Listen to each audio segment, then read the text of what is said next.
Hello everyone, and welcome to episode 356 of the MTG Goldfish podcast. I'm Seth, probably better known as Saffron Olive, and we have the full crew here this week, kicking things off with the owner of MTG Goldfish, Richard. What's up today, Richard? Hey Seth, doing well. How are you doing? I'm doing super well. We got some Modern to talk about today and Secret Lair drops. We got some cool topics for today. But before we get into all that, we got another co-host in Grim. Good morning, Grim. How are you today? Good morning. I'm pretty, pretty excited just because a lot of the news that had come out over the weekend from Secret Lair stuff was pretty cool. So can't wait to talk about it. Yeah, so our overview for the cast today, this week was MTG Vegas. We had a big Modern tournament, got some results from that, so we wanted to talk a little bit about Modern in the big tournament this weekend, and then we got a huge Secret Lair announcement, including something we've never seen before in the Secret Lair series, a full 100-card Commander deck coming as a Secret Lair drop, so we wanted to talk about that, and then, of course, answer your fish mail. So that's the overview of the cast for today. Before we jump into it, a reminder that our show today is brought to you by Card Conduit. And Card Conduit, you might have heard about them from us before. They are a great way to sell your Magic card, and they are offering a new service. I'm going to do that one more time. Card Conduit, you may have heard of about them from us before. They are a great way to sell your Magic cards, and they're offering a new service that's geared towards selling smaller batches of valuable cards with a reduced service fee. With their curated shipment service, you can sell your cards at the best available buy list price with only a 5% fee. And as with all of Card Conduit services, you don't gotta sort your cards or grade them. You get to skip all those hassles and just safely pack up your cards and ship them out. And of course, you'll get a detailed report with the results. So you can check out Card Conduit's curated shipment option as a way to buy list up to 150 cards with fast processing, optimized prices, and the low service fee of just 5%.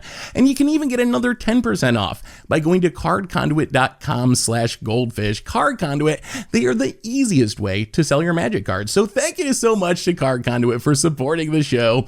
And let's talk some Modern. So this week was MTG Vegas. It seems like a lot of people showed up. There was a big Modern event. I think I heard it was like 1,200 people that were in the main event. The coverage, a little bit lacking. There was no official coverage. So we have like top 8 deck lists that are being tweeted that are just kind of like pictures of the deck registry themselves. But Richard, what went down as far as Modern at MTG Vegas? All right, so we spent the time to scan the pictures, the photographs of deck lists. Okay, I just gotta rant. Like, Channel Fireball ran coverage. They forget how to post deck lists. They've been running coverage for so long. It was it's like a big event for them, right? Because it's one of the very few like non-Wizards official events. So people are like, okay, so Wizards is not going to do Grand Prix. We're going to do it ourselves. And then they can't post deck lists. I'm confused. But anyway, so we have 8 pictures of deck lists. the top 8 are essentially like Ikoria cards forward. Like, I looked at this list. So we have basically 3 Lurrus decks, Hardened Scales, Jund Saga, Black Red Rock, a Kahira 4C Control, Indomitable Creativity deck, 2 Amulet decks, and Sultai Infect. And ultimately, Rakdos Rock won the event, and Seth describes it basically as Modern Horizons 2 block constructed deck. Just playing all the new cards, Ragavan, Voidwalkers. So that is the top 8. Paper Magic, people seem to want it, right? It's here, and here's a big tournament, and Showout was good, and we have a somewhat diverse, depending how you look at it. Like, on one hand, you have 4 companion decks. All the decks are heavily slanted towards Modern Horizons 2, but they all are basically, a hodgepodge of different archetypes. So, it is pretty diverse. I don't know how I feel about Modern at the moment. Like, it's still my favorite format. I still love it. But as you said, it's so strange because whenever I play a Modern League or whenever I look at tournament results, It is very diverse, just like Modern usually is. You got a ton of different decks that can be competitive. At the same time, it's also really dominated by Modern Horizons 2 cards in specific, and cards from the last like couple of years. If you go back to like Modern Horizons 1 forward, a huge percentage of the non-land cards that actually show up in these decks were printed in that era. So it's a little bit strange when I think about Modern. I think, okay, greatest hits of the last 20 years of Magic, but really it's kind of ended up being the greatest hits of the last like 3 years of Magic, with a huge focus on Modern Horizons 2.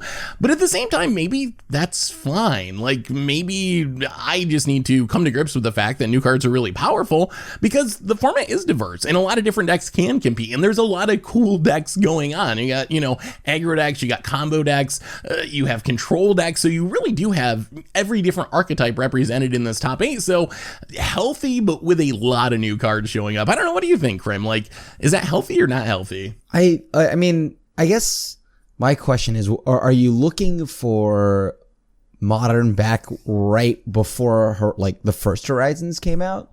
Because I think this new Modern is diverse, and it is oddly a lot of fun to play. So it may not look great because it's like, well, okay, yes, we need all the new cards. Modern is no longer a non-rotating format as it rotates with every new Horizons. But the gameplay that's come out of it, I've actually really enjoyed.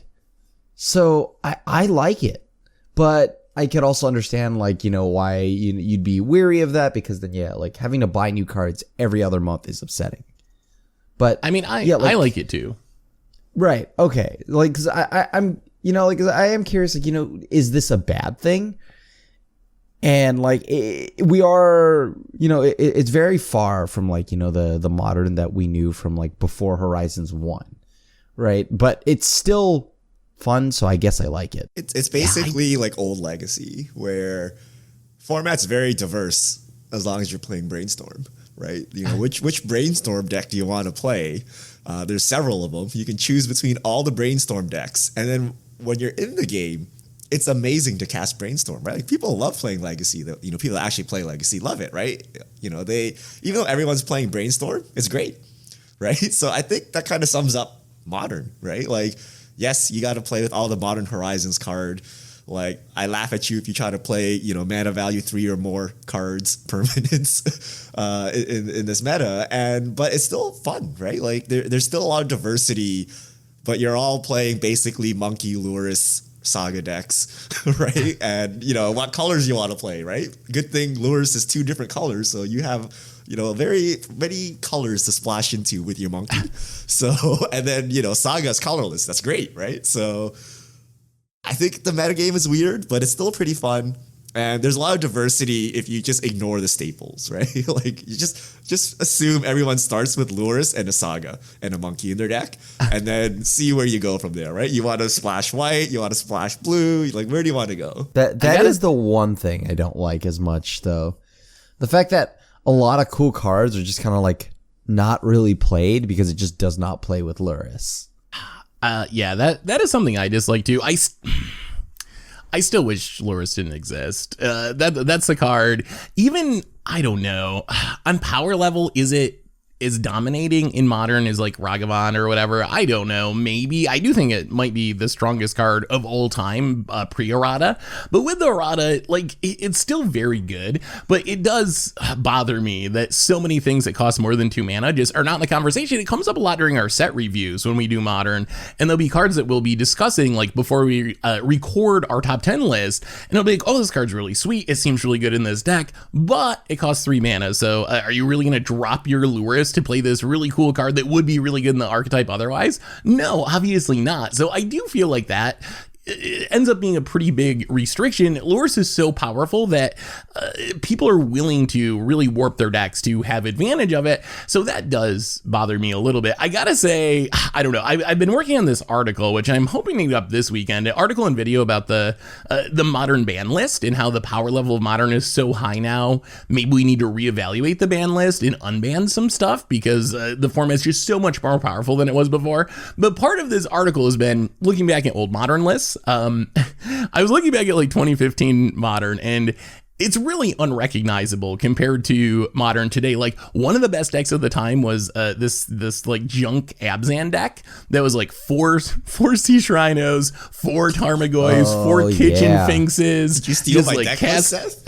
Little Kid Junk? Is that little Kid Abzan? Is that what we're talking about? Yeah, people are playing like Putrefy as removal. It was just like, it's so quaint. There's like blue-white control with Consecrated Sphinx as the main finisher. Like looking at it compared to Modern today, and I was just shaking my head. Like, I don't know, we might have to do a video on this, Kerm. I don't know if most of those decks could honestly beat like Throne of Eldraine standard decks. Like just looking at them, the power level is just so much higher.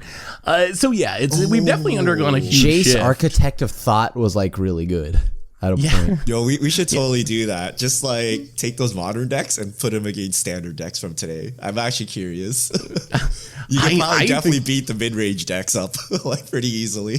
Do you remember when we yeah. did the standard all-star battle where we picked all the banned decks, then we put them against each other? Well, I think it'd go something along those lines. Like, can you imagine, like, Cobblade couldn't beat a Resolve 3 Fairy? yeah. No, that's like true. It was over. I was gonna say like maybe like the Storm decks or something would be good against the standard decks, but I kind of forgot that like 3 Fairy exists and some of the other like just like hoser cards that exist in standard. So I don't know, like maybe the Modern combo decks could keep up, but I honestly think the fair decks, like the fair mid-range decks, especially like if there were no bans in standard with Okos and Omnas and Uros, like there's no way the like, oh, I'm gonna cast my 4 Siege Rhinos and Lightning Helix you out of the game Modern deck is going to keep up with that. There's no chance. As far as these decks in specific, I got a question for you, Richard, but first I want to point out, I think that the Sultai Infect list is actually pretty spicy. I hadn't really thought about it, but Phyrexian Crusader with pro red and white kind of seems insane in a world where everyone's playing Ragavan, everyone's playing 3 Fairy, everyone's playing Prismatic Ending. Like a lot of decks are just kind of like drawing cold to a Phyrexian Crusader on the battlefield. Like, what are you gonna do about it? It's just gonna infect you out, and you can't really stop it. So I think that was a really sweet bit of tech.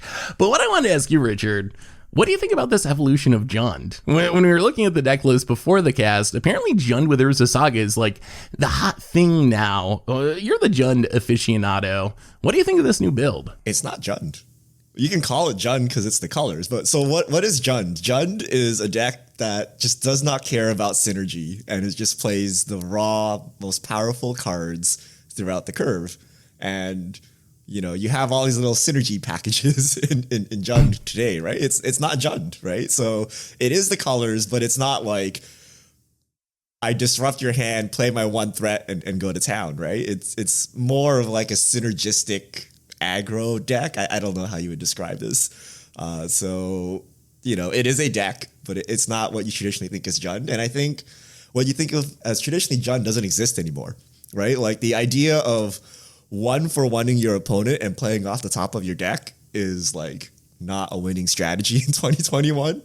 So like the deck is kind of just like not a thing right now. And you do have decks in Jund colors, but they're not actually Jund. Yeah, I don't know. It definitely doesn't feel like traditional Jund, that's for sure. I don't know. I've seen some people call it like Zoomer Jund, which might be a good description for it, but yeah, so I don't know. Any other thoughts on this this top 8? I mean, Golgari, that combo is now just like nonstop. I play against it so much.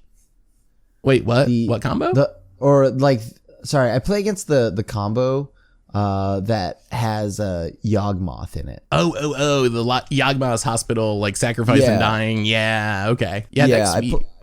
Deck is like kind of everywhere, so probably whatever you're doing in Modern should probably be able to beat that. Yeah, I mean, at least that is a combo that the thing I like about that combo as far as being healthy for the meta is it is a combo that you can mostly disrupt with removal and graveyard hate. Like there is some timing issues with the removal because Yawgmoth can sack stuff at instant speed, but in general it's a combo that you can hate out with fairly common hate cards, which I think is a positive for the format. I think one surprise is not a lot of elementals. On online, I see a ton of these like just evoke elemental piles, like 5-color elementals, these Yarion evoke piles. None of those managed to actually make it into the top 8. So this was a tournament that was kind of dominated by the Ragavan Urza Saga side of Modern Horizons, not the Cascade side, which is another big archetype online, and not the elemental evoke elemental side. I'm sure there's like a few of them in these lists randomly as like removal spells or endurances in the sideboard,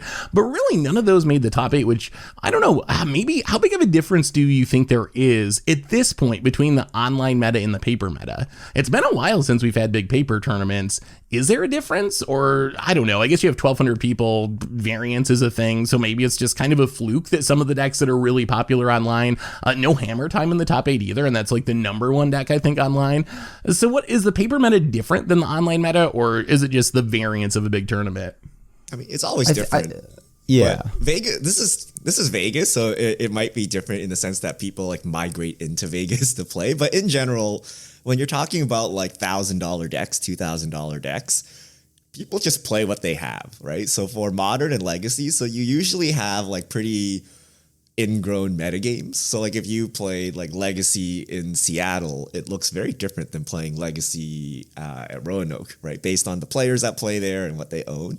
And then when you have things like Eternal Weekend, the actual physical Eternal Weekend, where people come from all over the country, it's like a hodgepodge. Like everyone's mixing. But if you're going to like these little tours on different cities, the meta is actually very different. And it's kind of like local game stores, right? Like your local game store might have a very different meta than the one 20 minutes down the road. But, you know, online meta just mixes all the time. So, you know, it looks pretty homogenous, but the local individual metas are pretty different. Well, unless you got any other thoughts about MTG Vegas or Modern, should we talk about some Secret Lair drops? That was the other big piece of news from the week. Wizards, it's Secret Lair anniversary. It's already been 2 years since they started printing Secret Lair. Second anniversary of Secret Lairs, and Wizards announced a huge set of drops. A really, really massive set of drops with some interesting stuff. Probably the most interesting part of this drop, though, is something we've never seen before in Secret Lair, which is a full 100 card commander deck that you can buy as a Secret Lair drop for $100. So Richard, what's in this commander deck? All right, it is a Okan Zender Split coin flip deck, and there are 5 cards that are double-sided. The 2 sides are the same card, but one side is foil, one side is non-foil. They both have different art to play off the coin flippy theme. And then you have basically a coin flip deck. The rest of the cards are reprints, so they're original or normal printings. But you do get the 5 special cards, and they're Propaganda, Zender Split, Okan, Kark's Thumb, Stitch in Time. And the thing of note here is if we just look at the retail value of all the cards, it's about $270 right now. You get a lot of expensive cards, Sakashima the Imposter, Gamble, Commander's Plate, Shadow Spear, Kark's Thumb, Academy Ruins. Those are all like $10, $15 cards. So the value you get here is enormous. The retail price of this deck is $99, but it's also a first. The first time they're selling a straight up full deck. So they're selling like Commander precons directly through Secret Lair. What do you guys actually think about that? Also, before I get into that, it's also half foil. Could be even worth a little bit more if some of the good reprints are foil. So, boy, I gotta say I was blown away by this deck as far as just how much value it offered. I was watching the live stream when they announced it, and they announced the deck before talking about the price, and I was definitely expecting a pretty high number. When you think about Lair drops, a lot of them are 3 to 5 cards for $30. So I was doing the math in my head. I was like, oh my God, like 100 cards, Secret Lair style, like this is going to be $1,000 deck or something. $100 actually seems like a incredibly fair price for the amount of value you're getting, even if you don't really care about the deck, just the value of the stapley singles. And plus you get all the Soul Rings and Arcane Signets and a bunch of other like not Swiftfoot Boots, Lightning Greaves, a bunch of not like super expensive cards, but incredibly playable cards for a commander collection. So I actually feel like it's a really good buy just for if you want the deck, or for anyone that just wants a bunch of commander staples and doesn't have these cards. This is way cheaper than buying them on the secondary market. My main concern is like, how much of this can you do before it really starts to hurt local game stores? Like Secret Lairs, that was always kind of a concern with those as well, where you're taking these expensive singles and you're selling a Bitter Blossom for $30 when your local game store is selling them for $40, and your local game store has to buy those from somewhere at some price. Like, is this going to hurt local game stores? This seems like the same concerns I had about the normal smaller Secret Lair drops, but kind of on steroids. You got a ton of cards. It's a really good deal. These are cards that theoretically your local game store was hoping to sell, or, you know, getting on their buy list in hopes of selling. So that's my concern. I think it's a great product for players, and I think it's kind of just like a snap buy for anyone that has the money, because you're getting way more than you're spending in terms of value, and a lot of those cards are actually pretty playable in Commander. But I do have a little worry, like, boy, if we start doing this every time, is that just another nail in the coffin of the local game store? Are we still pretending Wizards cares about LGSs? Like, okay, let's think about what happened here. Organized play, selling directly on Amazon, right? Like booster boxes, right? And then Secret Lair, like just the most expensive chase cards, right? Just only those ones, right? Like fetch lands, you know, promo versions, things like that. And then now they're selling decks. Like, I don't know, like, I feel Wizards has shown that, you know, they're not in for supporting LGSs. They've been down this trend for a while, and for them it makes sense, right? Like, what is the point of this like distribution layer? That's what an LGS basically is, right? How to get products in the hand of people when you can just sell them directly and then take all the profits, right? So we were afraid they were selling singles when they started doing Secret Lair, and we said, okay, those are just promo versions. Right. But that's all like Wizard sells nowadays, like promo versions, right? Like, you know, set boosters, collector boosters. And then now they're basically selling other expensive singles bundled as a deck. So pretty soon, I think they're just going to sell straight up singles, like not even promo versions. And I don't know, right? Like the answer is don't support them. But people say that, and then they go buy this deck because it's so much value, right? they need the cards for cheap, and then Wizards is like, oh, this is great, everyone loves it, and they just keep making them, right? So I don't know, right? Like that's how it is. Yeah. I mean, how important do you think LGSs are to the ecosystem? Like, I guess that's the question. There's like this default position that I've just always had that LGSs are super important. Are they super important in 2021? Or is this like when Amazon came around and sold all their stuff online and all the local bookstores just like couldn't keep up, and like that sucks? But at the same time, everyone likes getting, you know, their books on the cheap without leaving their house. So in some sense, like, it kind of works out for people, because if people really disliked it so much, they would be supporting their local bookstore instead of buying the book, you know, at half price on Amazon. What do you think? Are LGSs essential in 2021? Or with Arena and with all this other stuff, like, I don't know, do they not matter as much anymore? I think they still serve like a purpose, in that like you do want to have a game store to go play at, you know, for all these pre-release events, all this other stuff, because like playing online at a pre-release just is not the same as going to a paper pre-release. I just don't know if this helps keep that around. Like with the way Secret Lair is going, I feel like part of me also thinks that the bitter truth is that maybe they aren't a necessity. Yeah, like we all love LGSs because that's kind of like where we started playing. But I think the biggest nail in the coffin is like, okay, after a year plus of lockdown where basically you could not go to your LGS and play, Wizards has been doing better than ever. So what does that say about LGSs? Is that really a short-term thing? Like, the idea is like maybe you go to your LGS to buy Monopoly, and then you see some people playing Magic, and you're like, oh, that game's still around, and then you buy some cards and you play, you join the community. But like, how often does that really happen? And like, is it better to just be like, I'm gonna watch some Hearthstone on Twitch, and then there's a Magic Arena ad, and I'll click on that, and then, you know, I'm into Magic now. Like, I feel Wizards has shifted their on-ramp of new players to Magic Arena versus LGSs. And I'm sure COVID did not help because they saw like, hey, everything's going swell even with lockdown, so maybe LGSs aren't needed, which is kind of sad, but I don't know. That's it reminds me of what we kind of talked about with organized play to some extent. Like we had all this lockdown and no one could go play Magic, and then Wizards still made more money than ever. So then you get this thought like maybe organized play doesn't actually matter. We always think of organized play as really important for keeping players invested, giving players something to, strive for and try to attain. But then the pandemic happened and we didn't have it at all, and Wizards still keeps making more and more money. So from Wizards' perspective, I can see how they can be like, well, I don't know, maybe it's not as important as we thought. At the same time, I still feel like it has to matter. Like having a place you can go and play with your friends, go into a Commander game, go into a Friday Night Magic, go into a pre-release. So I feel like to some extent, Wizards wants to make all the money that they can, and they're willing to prioritize that over everything.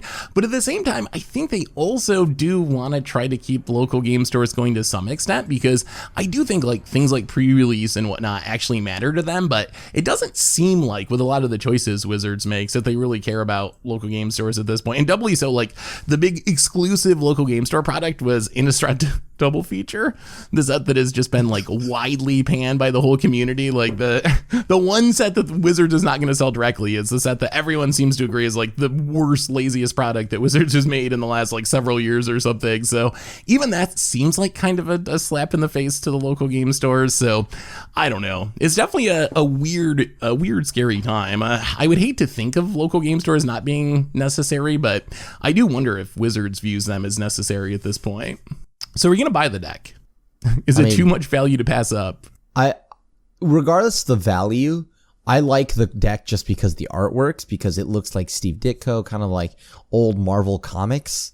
So I was going to buy the deck. I'm not being tricked by Wizards. I don't need all these cards. Okay, I need a gamble, but I already bought the Secret Lair gamble, right? Like Commander's Plate, I need one of those, but I'm not going to spend another $85 on cards I'm not going to play, right? So I think I'm going to wait for Secret Lair Commander's Plate and Shadow Spear, which is definitely going to happen at some point, right? So I need the equipment, but I'll just wait for the Secret Lair version.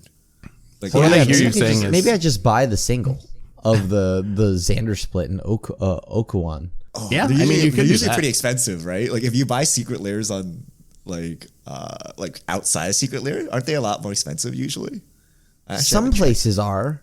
Some places have them just straight up fairly priced, right? I mean, if I spent $20 on the Xander Split and then $20 on the Okon, I saved $60, right? If that's what I wanted. Yeah. Or you buy the Secret Lair drop for 60 more bucks, and you sell the gamble and you sell the Commander's Plate and the Soul Ring and the Arcane Signet, and then you have extra money in your pocket. I don't know, maybe I just always think too financy, but I tend to always think of the value that way. What if you use Card Conduit to ship your cards out? Ooh. Oh, just buy the Secret Lair drop, pull out the 2 commanders, and just ship them the deck and see what they can get for it. I gotta ask Card Conduit, how many straight up 99 card Secret Lair commander decks did you get? Because someone just bought it, pulled out a card, and profited the rest. So outside of the commander deck, there's also a bunch of other Secret Lair drops. I don't think we're going to read each and every card. There's kind of a lot of them, but do any of the other drops really speak to you? What's your favorite? I've been waiting to rant all week. Yes. I've been waiting to rant all week. Ooh, all right, give me the rant. Secret Lair X Arcane. Okay? Yeah. Arcane, the greatest show ever made, okay? It is so good. You should watch it. The finale is amazing. League of Legends, no one knows what the plot is, right? It's one of those things where there's theoretically lore, but no one knows it.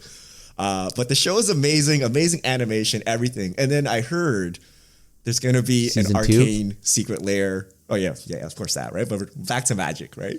There's going to be a Secret Lair drop. Amazing, right? Who doesn't want to play as Vi or Jinx or whatever, right? So here are the cards. They basically slapped generic art onto existing Magic cards and called it Secret Lair, right? We have Path to Exile, Rhystic Study, Thran Dynamo, Counterflux, and then Rhystic Study is called Unstable Harmonics, and Thran Dynamo is Hex Core. And it's just generic screenshots from the show. Not even custom art, not new cards. And to me, this feels like the biggest cash grab of all time. This is exactly what Secret Lair should it be. And I am very upset at this. And I know, Krim, you love Arcane as well. What do you think about the Secret Lair? Are you gonna buy it? I mean, yeah, I'm gonna buy it because I want that. I want that Ristic Study. I want that Ristic Study. I want that Path. I want the Hex Core, and I want Counterflux. The one thing, and I think it's listed. There's one mystery card or something, right? There's some cards that will spoil the plot, so they haven't revealed them yet. Okay, they did announce the cards. It's Duress. I can't remember the other two, but if you watch Watsy's stream from last week, they told you what the Magic versions of the cards were, but you couldn't see the art or the Arcane name. Oh, what were the actual? What were the cards? One of them's Duress. I remember one of them's Duress, and none of them were like super high value, but I don't remember what the other two were off the top of my head. Well, the one thing I think that is amiss. Like I love the Ristic Studies thing, and like with just the screenshot, I get that, right? But and I want all of that actually. But the one thing I didn't like was that they totally didn't do anything like put Vi or Jinx or any of those characters yet. Now, unless for some odd reason Duress is like Silco or something like that, I just don't see that being a thing, right? So I'm kind of sad. They really missed out on the opportunity here to let's just say literally make Jace, right? And then like a few of the other characters, like make Jinx, I don't know, some is it commander, right? Yeah. And then and Vi could be some Boros or something like that. And I think they really dropped the ball on, if they wanted to be a cash grab, they somehow found a way to fail at cash grabbing, because I think it would have been way more successful if they would have dropped this drop and then actually made the characters that you like from the show.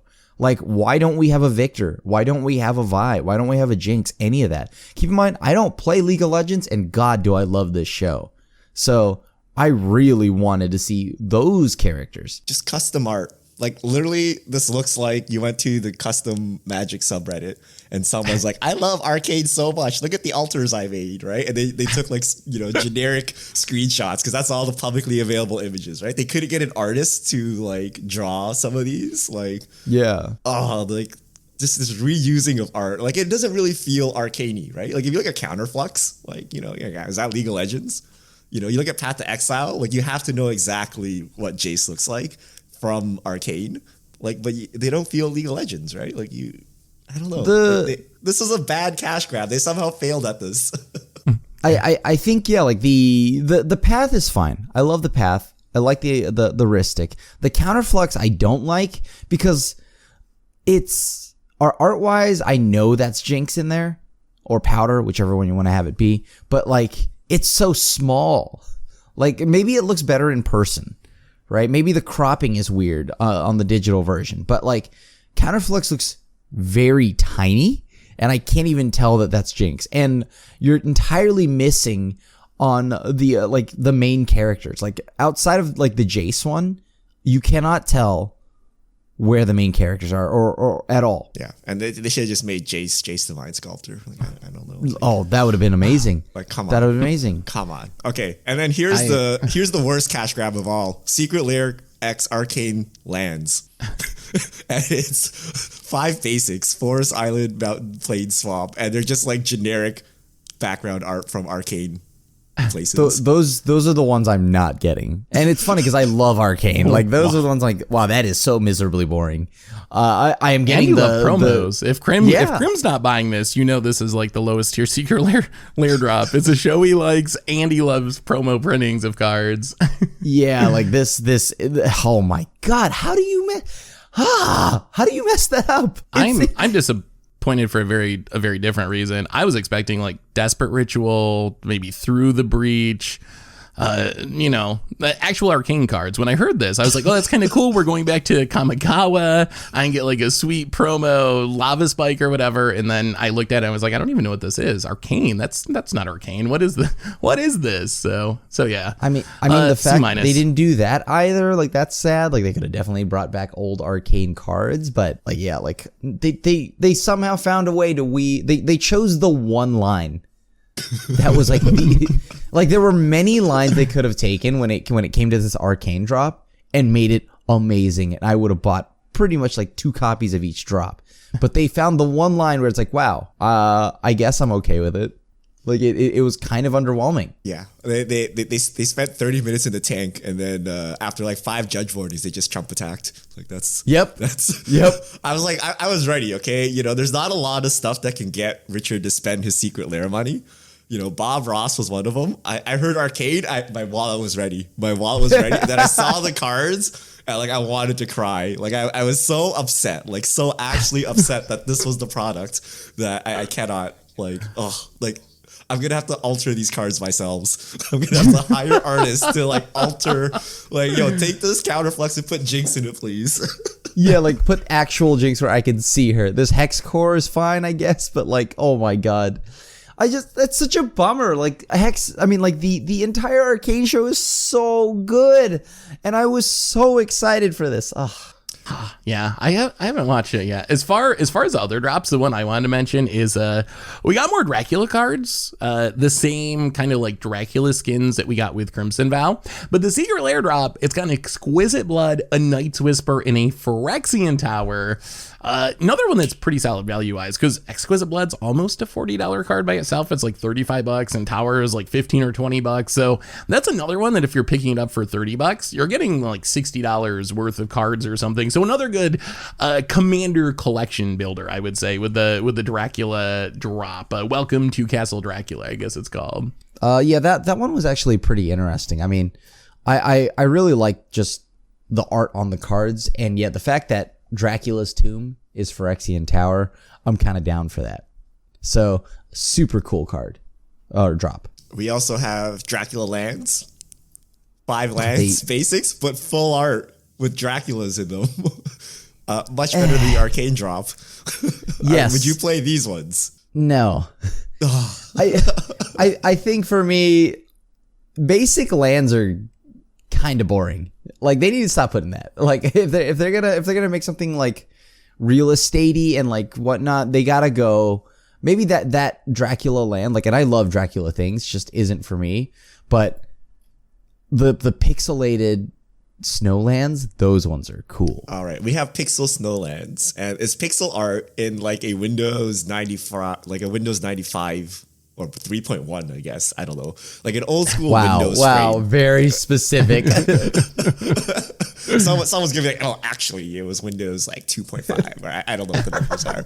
But yeah, it's like old school pixel art lands. Those are also a 5-drop. And why there's so many like basic land drops here? Like, is Wizards expecting everyone to like buy 30 basic lands every year? Like, but yeah, I agree with Krim. Pixel lands are pretty sweet.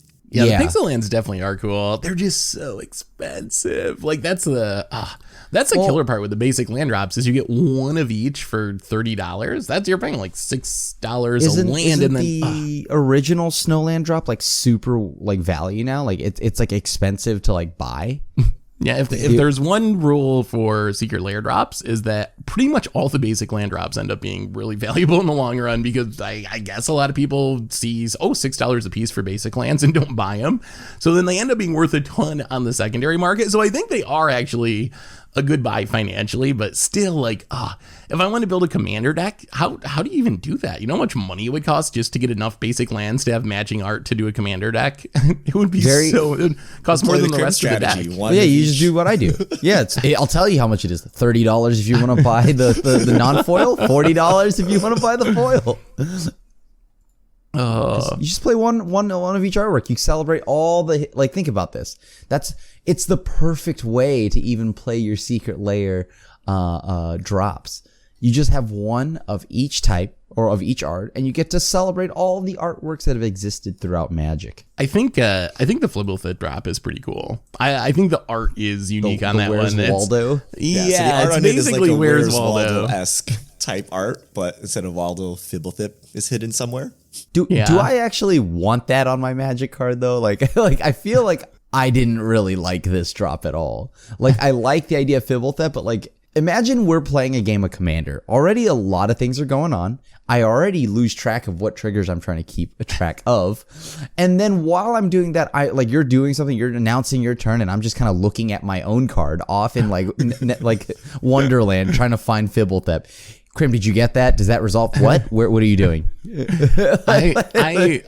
I mostly want them on Arena for when people are roping, so I'll have something to do. So I can just pop up my whatever Well of Lost Dreams and try to find Flibblefip while my opponent's rope is slowly ticking down and I'm getting all salty. So well, you never have to worry about the rope anymore. Everybody just concedes at the end of game 1, so they don't get fully punished for their loss. So you don't get to worry about ropes anymore. So are you guys picking up any of these lair drops? So I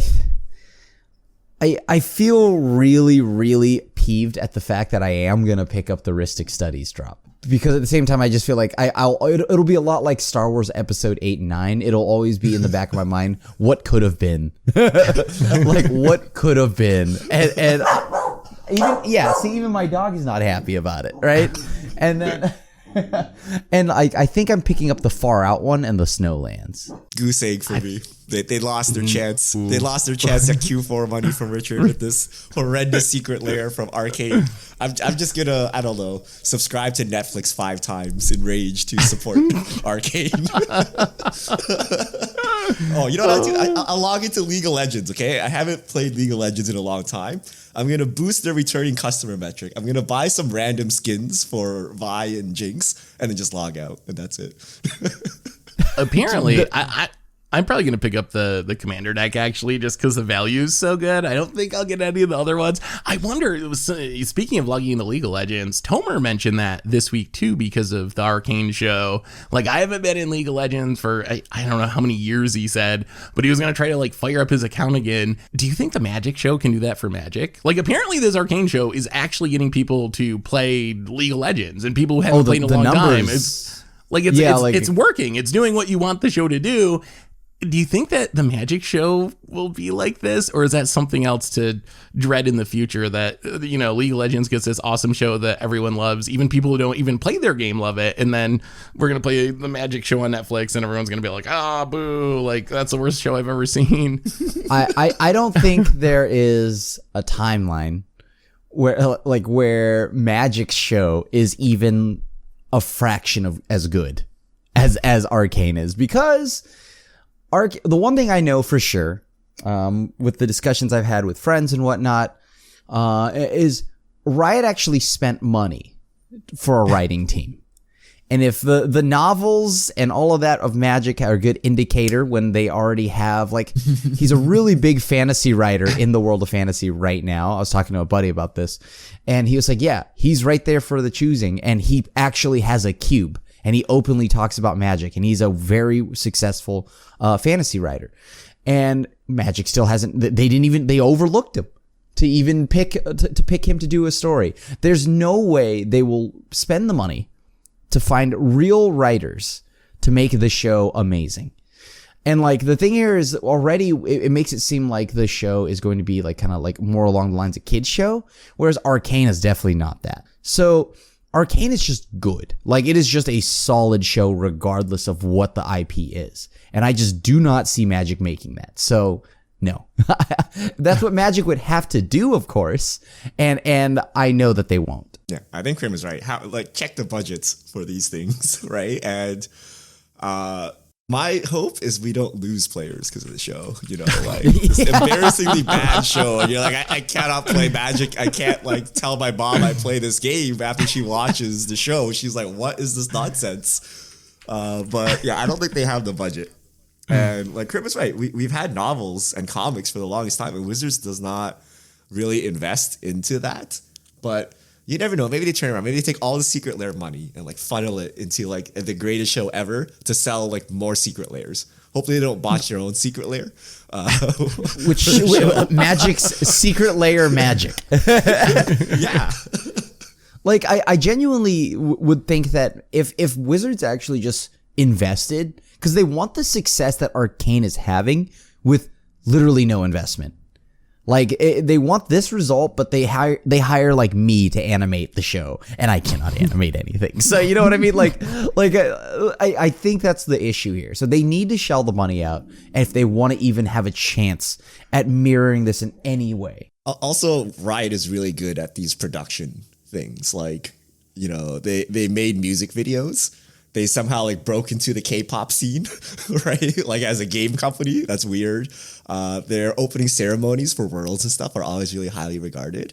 So it's not like this is the first time they're doing something like this. So they've always had like really good but this I would say is one of the more ambitious.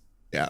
You know how like, okay, so if Riot made Imagine Dragons, which I hate, do the theme song and actually even appear in the show, I bet you Magic is the show will somehow mess it up and probably put like Nickelback or something like that, right? I mean, so they'll find a way to make a band that I despise even more and put them in the show. All right, everybody, you like Nickelback? No.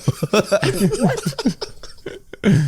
Oh yeah, that is a concern. I also do not have much faith in Magic show being as awesome. Do you think it's a case of Wizards not having the money or just not investing it wisely? Like Blizzard has to make more money than Wizards, right? Like they're bigger and more profitable, I assume. Like could Wizards make an awesome show? Or yeah, Riot, yeah, Blizzard. That's the other card game maker says.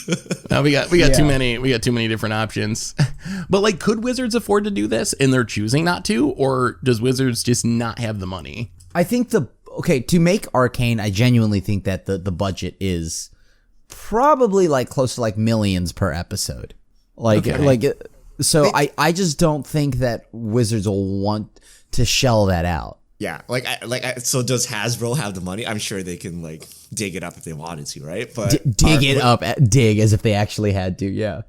But like, you know, are they willing to make that investment given the track record of their IP and their team and, you know, whatever, right? Like, you know, if someone said, I guarantee you that if you spend this much money, you'll have an Arcane smash hit, everyone would do it, right? Everyone that could like scrounge up the money would do it, right? But it's not, right? You put in all this money and maybe your team doesn't execute and you end up with like hot garbage, right? Think about all like the Hollywood quote unquote blockbusters where they spend like hundreds of millions and it's a flop.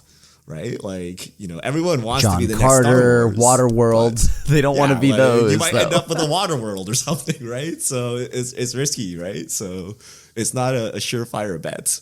And I guess Wizards' track record is not super good with things outside of making cardboard for the most part. Like we're still having arena issues. There hasn't been a great track record, so I could see why Hasbro would be skeptical of greenlighting some, you know, tens of millions of dollars TV show. Although at the same time, like. It's working. That track record is of their own doing, though, or undoing, if you want. Yeah. Like once again, like if they just paid really good writers on the novel for like a really good author, like I guarantee you, some of the best fantasy authors out there probably play Magic, and they would be thrilled to write a story for you. Yeah. No, that is true. They definitely could do more. Well, any other thoughts, or should we answer some fish mail questions? All right, Richard, take it away. If you have questions, send them to @MTGGoldfish with the hashtag MTGFishmail. We'll get to your questions on air. Right to Flores. What if there was a Rarities Matters mechanic? Logistically speaking, it would be introduced in Commander. Think about it, a black spell that says kill target common creature. In theory, it shouldn't be very difficult. I feel like the risk is card prices are often upshifted. Yeah, well... Yeah, that as well as the fact that I don't think you want to punish or encourage people to play certain rarities because cards are expensive. Like we see this especially on Arena where like rares or mythics are really expensive. I would hate to see a card that was like tutor for a mythic or something, because then that's just like pushing you to spend more money and play more expensive cards. So that would be my big concern. Is just like the price already there aspects. Though. You think so? Tutor for a card, $10 or more from your deck. I mean, yeah, like that. We're already there, right? Think about how much we're dropping on wild cards, anyways, right? Like I think the idea that punish for playing like a mythic card or not having a mythic card or a rare card, we're already being punished, right? Like once you get above, like I think bronze, you're pretty much already immediately punished for logging in by not having those cards.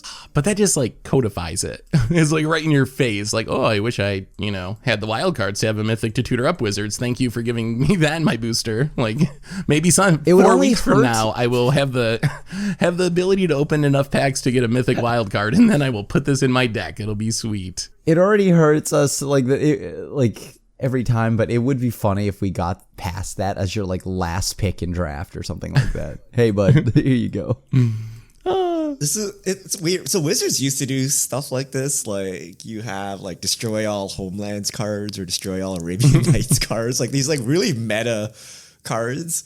So the weird thing here is like, what do you do with reprints? What if it was like a common upshifted to uncommon or downshifted or whatever? Or, what if you're playing the expedition version? Is that a mythic or is that a rare?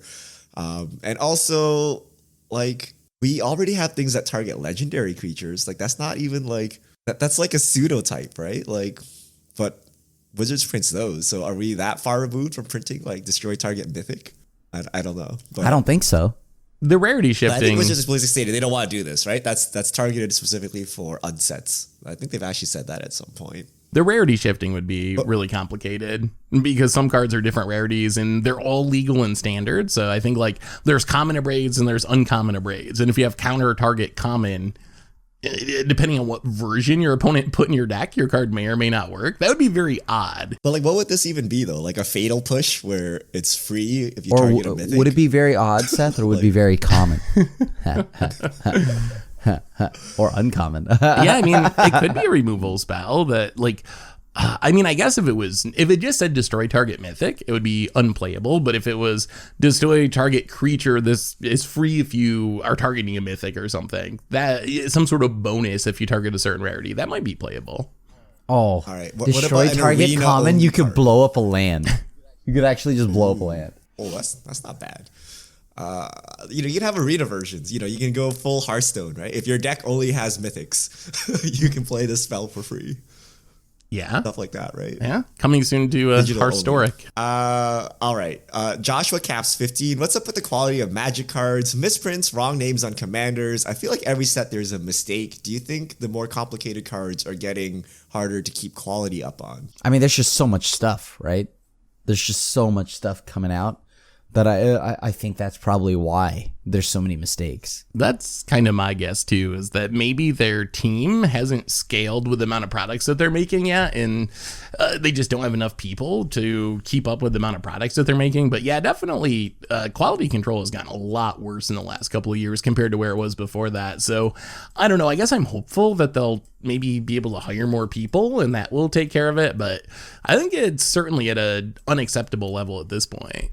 At Wajauza, with WotC selling better than pre-con EDH decks via Secret Lair, what do you think Modern could be next? They could make bank and beat market prices. Maybe. I mean, they've already shown that they made the Pioneer event deck, so maybe they make a Modern event deck again. I could see something like that. Or maybe, I don't. Not again, but they could. I mean, I'm definitely wouldn't be expecting full, $1,500 tier Jund as a $100 deck, but I wouldn't be surprised if there was some sort of modern pre-con deck they could sell. Yeah, they will have a deck with like one monkey, one saga, right? Secret Lair version, of course, and then it'll be like a quasi-functional deck, basically like the modern event decks used to be, right? You needed to buy two or to upgrade them into like a real deck. Because you can't jam 4 Ragavans into a deck and sell it, right? But you'll have like a smattering of modern staples, and then they'll put some Secret Lair art, and then they'll sell it to you for like $100-$200, and people will eat it up. So if Wizards is not doing it, then I'm already questioning them, right? Like it's like free money.